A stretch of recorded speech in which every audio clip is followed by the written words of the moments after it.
Welcome back ناظرین. نذیر صاحب مجھے یہ بتائیے گا کہ کاسٹ دشمن کے حوالے سے اگر ہم بات کریں، کاسٹ بینیفٹ انالیسس بھی دیکھنے ہیں، اس کی اپریسیشن بھی ہم نے دیکھنی ہے، جو حمایتی ہیں جو اس کو کتنا اپریشیٹ کرتے ہیں، جو پولیٹیکل آبجیکٹیوز ہیں وہ انسٹرومنٹ سے کیسے حاصل کرتا ہے جو اس کے پاس موجود ہیں وہ بھی دیکھنے ہیں. تو میرے خیال میں پاکستان کی بہادر فوج صرف اسی کے اوپر تکیہ کر کے نہیں بیٹھی ہوئی ہے، اس کی اپنی تیاریاں ہیں جو کہ ہر حالت میں ہوتی ہیں. ہمارے پاس بڑی بہترین فوج ہے، بہترین افواج ہیں، جو ہے افواج پاکستان ہر سطح پہ ان کو منہ توڑ جواب دے گی. لیکن اگر ان کا اٹیک سیولینس ٹارگٹس پر ہوتا ہے، اور جیسا کہ کل عطا طاہر صاحب نے جو کہ ہمارے وفاقی وزیر اطلاعات ہیں، انہوں نے کہا ہے کہ جی 24 سے 36 گھنٹوں کے اندر اطلاعات ہیں، انٹیلیجنس اطلاعات کے اٹیک ہو سکتا ہے. تو کیا پاکستان کی فوج بھی کاؤنٹر اٹیک میں سیولینس پہ ہی اٹیک، کیا پالیسی کیا ایگزیکٹلی ہوتی ہے؟ تو آپ بتائیے گا ذرا. دیکھیں، دو قسم کے انیشیٹوز ہوتے ہیں. ایک ہے ڈیفینسو، کہ دشمن پہلے حملہ کرے جی اور آپ اس حملے کے تناظر میں جو بھی آپ نے کارروائی کرنی ہے وہ کرے. ڈیفینس کہ آپ کو پتا ہے کہ ان کی طرف سے حملہ ہونے والا ہے، اور آپ پہلے سے جو ٹارگٹس ہیں وہ سلیکٹ کر چکے ہوتے ہو. جو اس کیس میں جو کل سے ہم سن رہے ہیں مختلف انپوٹس آ رہی ہیں ملٹری کی طرف سے اور ذرائع سے کہ پاکستان اپنے ٹارگٹس سلیکٹ کر چکا ہے. اور اگر یہ ثابت ہو جائے یا جو ہو جاتا ہے، یہ کوئی نئی بات نہیں ہے. ہر ملٹری کے پاس ملٹیپل سورسز ہوتے ہیں انٹیلیجنس گیدر کرنے کے. تو اگر ان کو ہو کہ امیونٹ ہے تو they can also go on offense. Defense is the best solution. پچھلے کافی سالوں سے خاص کر مشرف صاحب کے دور میں آپ نے یہ لفظ ضرور سنا ہوگا کہ ڈیفینس جو ہے وہ زیادہ کارآمد ہوتا ہے. اس کیس میں بھی کچھ بھی ہو سکتا ہے. میرا نہیں خیال کہ ہم اور آپ اسپیکولیٹ کر سکتے ہیں. یہ بہت ہی انتہائی نذیر سیکرٹ صاحب، بھی ہے صرف پاکستانی اور ویل پاکستانی کیلکولیٹڈ فوج بھی نے ہوتا ہے. ٹارگٹ نہیں کیا ہوا. انڈین میڈیا کو اگر ہم سنیں، جو میں نے ان کو دیکھا، جو میں نے ان کو سنا، ان کی سائٹ سے جو ہے کہ ان کے انڈین میڈیا کو یہ پتہ چلتا ہے کہ ٹارگٹ سلیکشن 5 سے 6 جگہوں کی ان کی فوج نے بھی کی ہوئی ہے، ان کی جانب سے بھی یہ مکمل تیاری ہے. تو اس سینس میں نے پوچھا کہ ہماری فارن پالیسی کو کیا اس کا کوئی امپیکٹ ہوتا ہے، یا اس وقت کا دشمن کے رسپانس کو دیکھ کے ہی رسپانس جاتا ہے؟ یہ جب پہلی بات تو یہ ہے کہ جنگ ہار یا جیت جنگ شروع ہونے سے پہلے ہو چکی ہوتی ہے. اس میں ہندوستان جنگ ہار چکا ہے. آپ کے سامنے ایک ان کا لیفٹیننٹ جنرل کو ہٹایا گیا.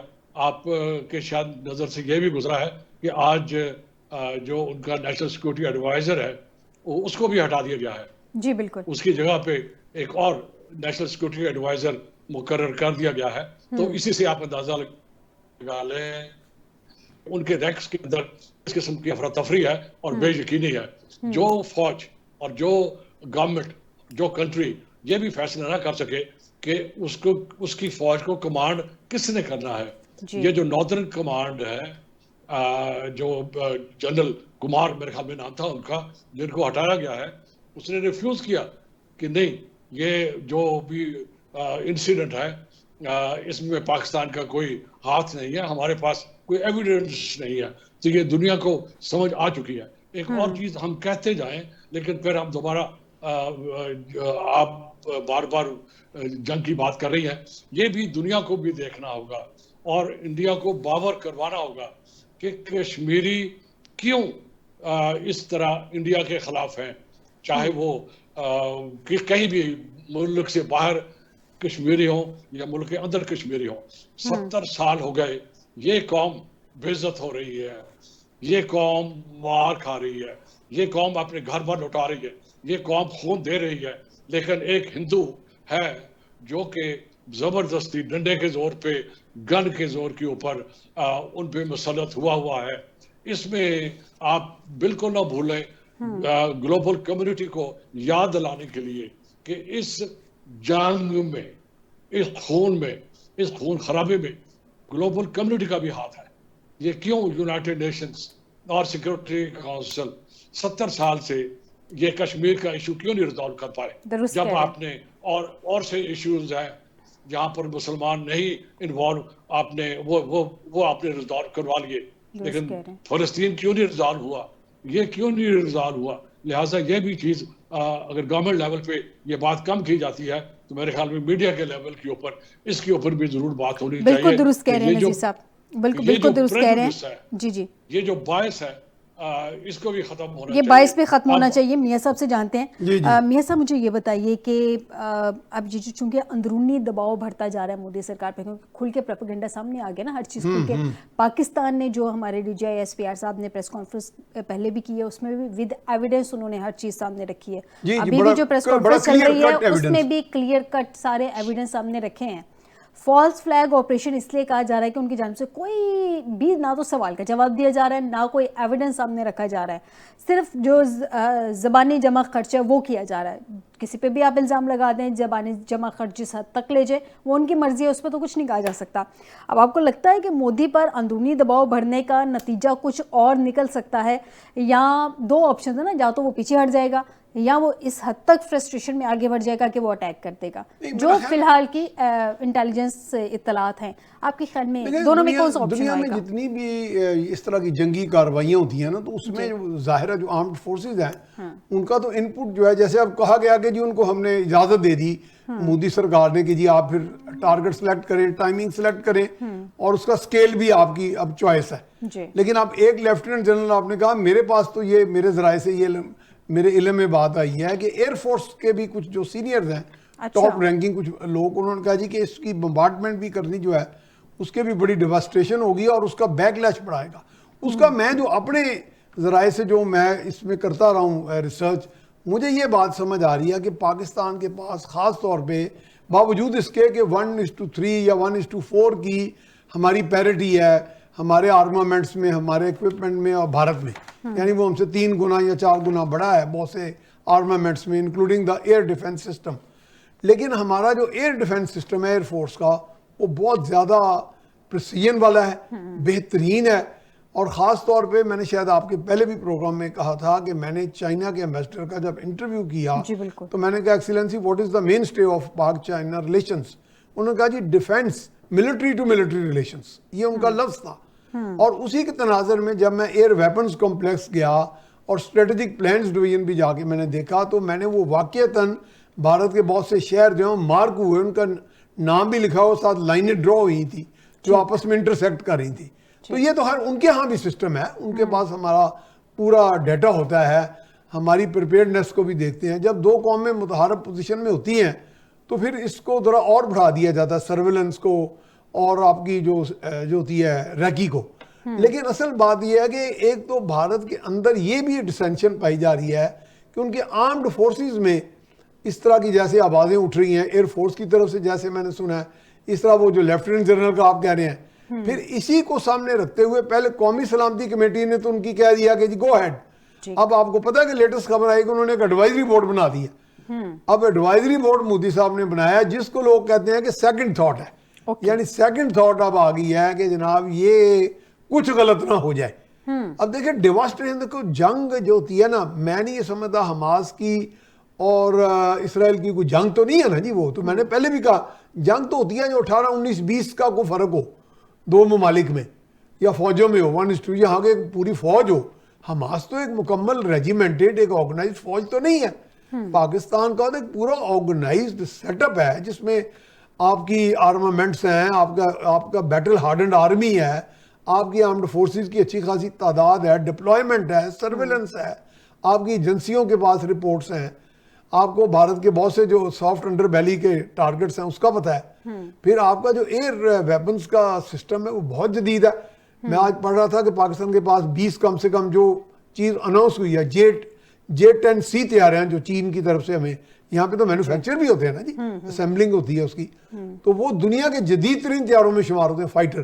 اور ود دا بیسٹ مینوربلٹی، یعنی چلتے چلتے وہ چاہے تو انڈیا کے پاس بھی نہیں یہ کہتے ہیں کہ ان کو ایج ہے کافی حد تک، ان کے پاس ریفیل ہے ابھی تک، تو ریفیل سے وہ کہا یہ جا رہا کہ سپیریئر ہے، جو خاص طور پہ ڈیفنس ایکسپرٹس کہتے ہیں۔ میزائل بھی تو ہے نا انڈیا کے پاس، برہموس، ہم برہموس میزائل ہیں، تو ہم یہ جو ایئر فورس کا میں بتا رہا ہوں J-10 CJF-17 تھنڈر کے علاوہ اس کے پاس بھی کئی کلومیٹر، پتہ نہیں ہنڈریڈز آف کلومیٹر رینج کے میزائل سسٹم بھی ہے ساتھ، جس کی وجہ سے، اور آج میرے نوٹس میں آیا کہ یہ باقاعدہ یہ بھی کوئی ڈیفنس ذرائع سے بات سامنے آئی ہے کہ جس میں ہمارے پاس UAVs بھی ہیں which can carry the payload، یعنی ہمارے پاس ایریل انمینڈ ایریل وہیکلز بھی ہیں جسے عرف عام میں ڈرون کہا جاتا ہے، جو پے لوڈ کیری کر سکتے ہیں، اچھا، یعنی کہ جو ریڈار کو بھی ڈیسیو کر سکتے ہیں، ریڈار سے اوپر یا نیچے بہت بلندی سے وہ بمز جو ہیں وہ فائر کر سکتے ہیں۔ تو یہ سسٹمز ہیں، ہم نے کافی ایک دیکھیں نا، پاکستان پہ الزام تو لگ جاتا ہے جی کہ انہوں نے دفاع پہ بہت پیسہ خرچا، لیکن دفاع کا اب وقت آیا نا، اب ہمیں سمجھ آ رہی ہے کہ یہ اچھا ہی ہوا، چلے بھلے کسی وجہ سے ہو گیا، لاپ سائیڈڈ پالیسی کی وجہ سے ہو گیا، بھلے کسی کے سرشن کی وجہ سے ہو گیا، لیکن یہ اچھا ہی ہوا۔ لیکن دفاع کا جب وقت آتا ہے تو ہماری فورسز پیچھے نہیں ہٹتی، نہیں ہٹتی، نہیں آپ کی عوام بھی پیچھے، ہماری عوام بھی نہیں پیچھے ہٹتی، ہماری فورسز بھی نہیں ہٹتی، کسی قسم کی جانی قربانی سے ہم لوگ جو ہے باز نہیں آتے، قوت ایمانی ہماری اتنی اسٹرانگ ہے۔ شیراز خان صاحب سے جانتے ہیں۔ شیراز خان صاحب مجھے بتائیں، کلبھوشن ہمارے پاس ہے، ابھی نندن جو ہے وہ چائے پی کے جا چکا ہے، جس کا ٹیسٹ میرے خیال میں ابھی تک بھارت کو آتا ہوگا کہ ٹی از فینٹاسٹک، وہ بھولا نہیں ہوگا وہ اس ٹی کو، لیکن اب اس کا ایک بھارت کی جانب سے ایک نیا نمونہ بھی پکڑا گیا ہے، جس کا DGISP-8 نے پہلے ود ایویڈنس بھی بتا دیا ہے، جس کا نام عبد المجید ہے، جس کے آڈیو میں سویلین لاشیں چاہیے ہیں، ان کو خبر چاہیے ہے، جس جہاں پہ زیادہ لوگ ہوں وہاں پہ وہ کہہ رہے ہیں جی کچھ اس طرح کا اٹیک کیا جائے۔ اب سوال یہ اٹھتا ہے کہ کیا مودی سرکار پہ بین الاقوامی طاقتیں اتنا دباؤ بڑھا سکتی ہیں کہ وہ یہ جو جنگی جنون فضول سا اس کے سر پہ سوار ہے وہ اس سے 2 سٹیپ پیچھے آ جائے؟ کیا ہمارے وہاں پہ اس وقت جو سچویشن ہے، اوورسیز پاکستانیوں کا رسپانس کیا ہے اس ساری سچویشن کو دیکھتے ہوئے؟ فائزہ مجھے 2-3 منٹ دینا۔ ایک تو یہ باتیں جو پہلے آلریڈی میڈیا میں ڈسکس ہو رہی ہیں، اس کے علاوہ میں آپ کو انڈیا کی اپنی جو اس کے لیے چیلنجز ہیں اندرونی طور پر جنگ کی صورت میں، وہ آپ کے سامنے رکھوں گا۔ Green is not always, grass is not green always the next door, اس کی کچھ اپنی مجبوریاں، کچھ اس کو چیلنجز ہیں۔ اور یہ جو دوسرا سوال کا دوسرا حصہ تھا نا آپ کا کہ انٹرنیشنل سطح پر اس کو کوئی روکنے کے قابل ہے یا نہیں، اس کا بھی میں آپ کو انسائٹ سٹوری دوں گا۔ دیکھیں، لیکن اوورسیز کا بتا دوں، اوورسیز پاکستانی پوری طرح جو موجودہ قیادت ہے، جسے PDM کی حکومت کہتے ہیں، اس سے بڑے پٹ اف ہو گئے۔ اور پاکستان کی جو صورتحال ہے پچھلے 2-3 سالوں سے، جس طرح اوورسیز پاکستانیوں کے حوالے سے اقدامات کیے گئے، بیڈ ماؤتھنگ کی گئی اسمبلی کے اندر، وہ خواجہ آصف ہو، وہ کراچی سے جیتنے والے وہ ایک پیپل پارٹی کے رہنما ہیں، ان کی بات کریں، لیکن اس کے باوجود پاکستان کی جہاں تک بات آتی ہے تو پورے قد کے ساتھ ہر جگہ پاکستان کا دفاع کرنے کے لیے پاکستانی پیش ہیں اور یہ پہل کرتے ہیں استحکام کے لیے۔ اور اسی طرح کشمیری بھی اور پاکستانی بھی، یہ 1 کروڑ ہیں دنیا میں جو آباد ہیں، اور UK یورپ میں بڑے ویجلنٹ ہیں اور پاکستان کی صورتحال سے بہت زیادہ متفکر بھی ہیں، ان کے اندر تشویش بھی ہے، اور انہیں وہ اپنے طور پر میٹنگ بھی کر رہے ہیں، مظاہرے بھی کر رہے ہیں، پاکستان کا جھنڈا لہرا رہے ہیں۔ یہ تو ایک بات ہوگی۔ اب آتے ہیں انڈیا کے انٹرنل چیلنجز کی طرف، اور آپ کا وہ سوال جو امریکہ کیا کہے گا دوسرا، وہ بھی میں آپ کو ایک سیناریو دیتا ہوں۔ دیکھیں، انڈیا کی ٹوٹل آبادی 1.4 بلین انسان ہے، جس میں سے ان کی آدھی آبادی یعنی 30 کی عمر کو ہے جو نوجوان ہے، اور سالانہ 7.8 ملین نوجوان روزگار کی عمر میں داخل ہو رہے ہیں، جن کی عمریں 18+ ہو رہی ہیں۔ اس کے علاوہ 800 ملین لوگ، 1.4 میں سے 800 ملین افراد غربت کی لکیر سے نیچے اپنی زندگی گزار رہے ہیں۔ وہاں کرپشن اتنا بڑا مسئلہ ہے، جس طرح ہمارے پاکستان میں محکمانہ طور پر سرائیت کر چکی ہر محکمے کے اندر لوگوں کو روزگار چاہیے۔ انڈیا کا بہت بڑا علاقہ رورل آبادی پر ہے، جہاں ان کو پانی، صحت اور دوسری سہولیات میسر نہیں ہے۔ اگرچہ انڈیا انڈیکس میں اپنے آپ کو بتاتا ہے کہ ہمارا لٹریسی ریٹ 75% ہے، لیکن یہ سارے لوگوں کے پاس کوالٹی ایجوکیشن یا انٹرنیشنل کرائٹیریا جو جابز کے لیے ہوتا ہے وہ نہیں ملتا. دوسرا، ہندوستان کے اندر 20 کروڑ مسلمان ہیں جو موجودہ یہ جو حکومت ہے بی جے پی کی، انہوں نے اور جو آر ایس ایس کی انتہا پسندانہ سوچ ہے، شیراز صاحب ذرا شارٹلی کیجئے گا، ہمارے پاس وقت کی قلت ہے. میں فائنل آتا ہوں. اسی طرح جی. خالستان کی ایک موومنٹ چل رہی ہے، پنجابی ان کے ساتھ نہیں ہے، سکھ ان کے پاس نہیں ہے، اور کشمیر کا مسئلہ تو انٹرنیشنلی ریکگنائزڈ ہے. اب میں آتا ہوں کہ اگر جنگ ہوتی ہے تو انڈیا کا ڈسٹریکشن مجھے نظر آتی ہے، چونکہ ڈونلڈ ٹرمپ اور چین کے درمیان جو ٹیرف ہے، ٹیرف کی جو جنگ ہے اس میں کوئی کمپرومائز نہیں ہونے والا، اور 600 بلین $US کی ایکسپورٹ ہوتی ہے. بالکل صحیح کہہ رہے ہیں. ڈسٹریکشن آپ کو نظر آتی ہے، ڈسٹریکشن آپ کو نظر آتی ہے. میں لاسٹ پوائنٹ میں نذیر صاحب سے لوں. شیراز صاحب وقت ختم ہوا چاہ رہا ہے، ذرا لاسٹ 10 سیکنڈ میں کنکلوڈ کر لیں اپنا پوائنٹ. لاسٹ پوائنٹ مجھے کہنا تھا نذیر صاحب سے، معذرت چونکہ بات میری ادھوری رہ جائے گی. دیکھیں، میں کہنا یہ چاہ رہا ہوں کہ سعودی عرب کی تجارت ہے یہ 40 بلین انڈیا کے ساتھ ہو رہی ہے، اور جو انڈیا کے ساتھ امریکہ کی تجارت ہو رہی ہے وہ 129 بلین ہو رہی ہے. شیراز صاحب آپ کو پوائنٹ آ گیا. شیراز صاحب میں معذرت چاہوں گی، مجھے آپ کو انٹرپٹ کرنا پڑا، آپ کا پوائنٹ آ گیا. نذیر صاحب سے لاسٹ پوائنٹ لے لوں، وقت کی قلت ہے، ہمارا پروگرام کا وقت ختم ہوا جا رہا ہے. نذیر صاحب مجھے بتائے گا، بہت سے لوگوں کا خیال ہے، اور اسے ملیحہ لودھی صاحبہ کا بھی میں نے انٹرویو دیکھا، وہ بھی سیزن جسے کہے کہ ڈپلومیٹ ہیں، بڑا معاملات ان کی گہری نظر بھی ہوتی ہے. سب کے مطابق جتنی اگریسو ہماری پولیٹیکل سائڈ سے ڈپلومیسی ہونی چاہیے تھی، مطلب we should have been hitting different capitals, وہ ہمارے فارن منسٹر کو جانا چاہیے تھا، جائیں بھائی ملے، ہمارے ڈیلیگیشنز کو جانا چاہیے تھا، should have been cut, should have been out. لیکن یہ ساری صورتحال ہمیں نظر نہیں آ رہی ہے. اس ساری صورتحال میں ایسا لگ رہا ہے کہ جب ہم بہت زیادہ جو ہے وہ سافٹ ڈپلومیسی کر رہے ہیں. آپ کو کیا لگتا ہے کہ اتنی ہارڈ سچویشن میں ہارڈ ڈپلومیسی نہیں کرنی چاہیے تھی؟ یہاں بس جو ڈپلومیسی ہماری ابھی چل رہی ہے ٹھیک ہے، ایسے ہی چلنی چاہیے. دیکھیں، یہ ٹریڈیشنلی پاکستان جو ہے یہ کبھی بھی ڈپلومیٹک فرنٹ پہ اگریسو نہیں ہوا. یہ ایک قسم کا ہمارا کلچر بن چکا ہے، اور ایک فیلنگ یہ بھی ہے چونکہ ہم صحیح راستے پہ ہیں. ہمارا کشمیر میں جو اس وقت انسیڈنٹ ہوا ہے اس پہ ہمارا ہاتھ نہیں ہے.